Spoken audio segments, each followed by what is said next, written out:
Hi అందరికీ. ఇక్కడ నేను గోధుమ రవ్వతో లడ్డు చేశాను. చాలా ఈజీ, అలాగే టేస్టీ కూడా.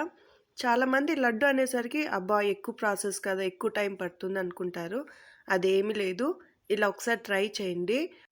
ఇంట్లో ఎప్పుడైనా ఫంక్షన్స్ జరిగినా, ఏదైనా ఫెస్టివల్ వచ్చినా ఇలా స్వీట్ చేయమంటే చాలా త్వరగా అయిపోయే స్వీట్ అయితే ఇదే ఉంటుంది. పాయసం కన్నా చాలా త్వరగా అయిపోతుంది. ఒకసారి చేసుకుంటే మీకు ఖచ్చితంగా నచ్చుతుంది.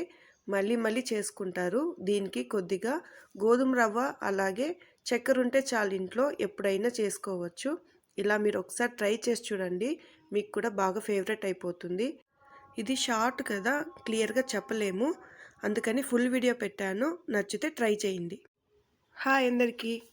ఇక్కడ నేను గోధుమ రవ్వతో లడ్డు చేశాను. చాలా ఈజీ, అలాగే టేస్టీ కూడా.